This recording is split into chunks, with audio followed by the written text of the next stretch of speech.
So we have Jacquelyn Hayward Gulati, who's the manager of the city office at the City of Mississauga, to come and speak to us a little bit and give us a little bit of that perspective as well.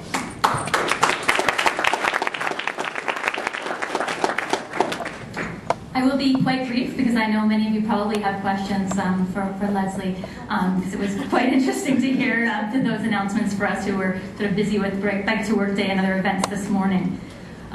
So I'm the manager of the cycling office at the City of Mississauga, and many of you in the room may think Mississauga as a cycling office, and indeed we do. So a couple of years ago in 2010, the City of Mississauga passed a new cycling master plan to think about how people can change the way we look at what cycling is in Mississauga, to change the way we think about who cycles in Mississauga, where they're going to, why they're cycling, and also for all of you to sort of think about Mississauga in a different way. Mississauga was planned as a bedroom community, very much oriented towards vehicle travel, and Mayor McCallion will state that as one of her biggest mistakes, as many of you have probably heard. But in terms of how we're planning for the future, we're planning along major nodes and corridors, and the one that's pictured here is the Huron-Ontario corridor, in which we're planning a light rail transit. So I'll just go through sort of a little bit of where we come from and where we're going, and how this active transportation investment, that's I think a small part but a very important part of the investment strategy for Metrolinx, how we would use that investment.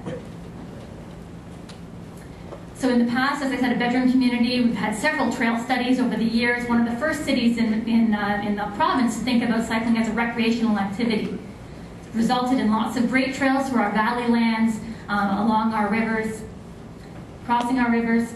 And then we started to think about, as we were getting our cycling master plan together, we started to think about how we could incorporate cycling into some major infrastructure projects that we were putting on the city's map.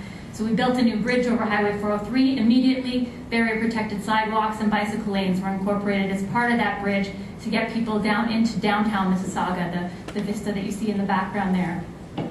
There was a new bridge that was being, retrofitted over a major Credit River valley in Mississauga, which was quite a hazard in some ways for cyclists. There was a trail on either side, and in that rehab, a major project, several millions of dollars of investment, put in a barrier-protected multi-use trail to connect the trail that was already on either side, but was only connected by sharrows and signs that said, please walk your bike if you're on the sidewalk, which wasn't a safe alternative.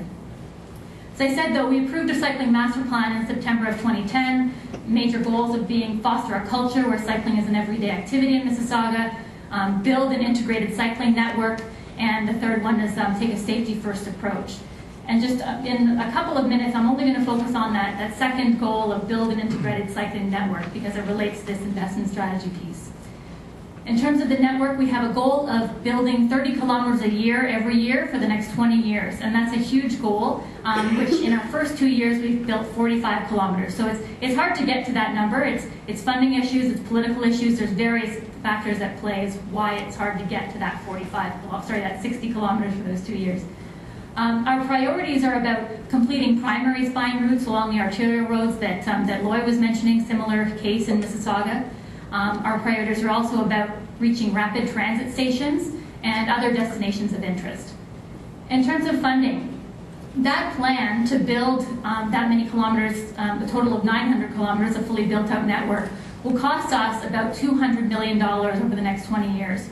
And currently, we're funding it at an average of $2.4 million annually. So there's a short gap, there's a shortfall there, and we're really looking towards our provincial government, and through this Metrolinx investment strategy and the Ontario cycling strategy, as well as the federal government, about how we can get the difference between that shortfall and actually achieve these goals. Currently, that funding that I mentioned, the $2.4 million, we're funding that through development charges and some gas tax money. So what are our priorities for investment? If Metrolinx came up today and said, you can have that'll help you get towards your shortfall, what would we spend it on? One is we would spend it on major routes that connect to rapid transit stations.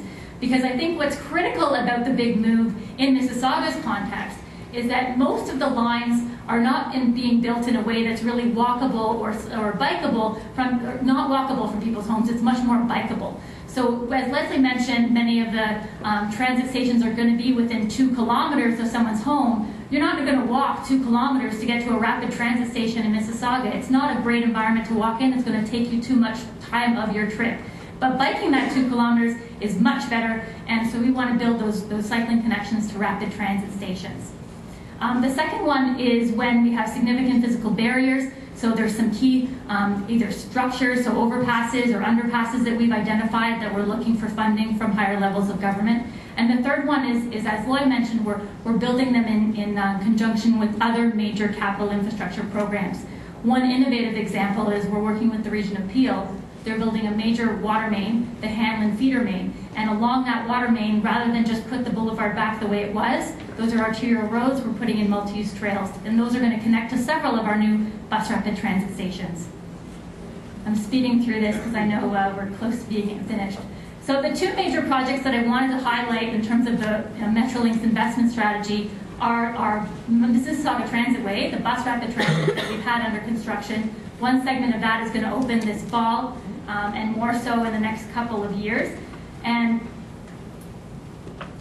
one thing that we're doing as part of that is bike parking will be at every major transit station, as well as bike ramps or troughs along the stairwells to be able to get your bike onto the system.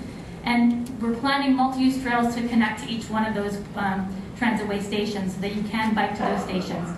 Because the transitway is along the Highway 403 through a major hydro corridor, as I said, it's not a walkable environment. People's homes are generally, they're in cul-de-sac areas. It's not going to be a grid system that it's easy to walk. So biking is a much better option. We're looking for cut-throughs on public lands, hydro lands that we can get through and into the transit stations easily. And the second one that I mentioned at the outset is our Hurontario Main Light Rail Transit that will go from Brampton to Port Credit with a loop in the city centre. And we're working with Brampton on that project. What's exciting is that we are planning for cycling, designing for cycling along that corridor, both on Hurontario and on Burnhamthorpe in Mississauga, as well as connecting to that corridor. We're looking at where those connection points are, putting in those bike boxes into the plans right now at the outset. So we really want to see the ability for people to see Hurontario as a complete street, the kind of street that you can walk to, bike to, and walk to and bike along. Moving forward, as I said, I was going to speed through this all. I think what's critical is that we can use this Metrolinx investment strategy portion for active transportation to accelerate our investment in the cycling network. We want to build it faster than we currently are, and our citizens want to see it built faster than we currently are building it. I think we should all learn lessons from the BikeLinks program. There were funds from BikeLinks put around to many municipalities across the GTA. Many of us haven't yet spent it all, and there were too many sort of intricacies to some of those funds, some sort of things that weren't unclear about how we should spend it. And I think we can learn from that process of how can we package our projects for Metrolinx to get that funded without having too much red tape. And third is coordination among municipalities is critical. One of the key places that we want to see cycling infrastructure funded is where our municipalities meet each other. And one question I have in my mind, and maybe Leslie can speak to this when she answers questions, is how does this Metrolinx investment strategy funding for active transportation relate to the Ontario Cycling Strategy funds that have been sort of mentioned or referred to in our political documents of late. So that was how I wanted to end off, to let you know my thoughts moving forward, and then hopefully we'll have a nice discussion. Thank you.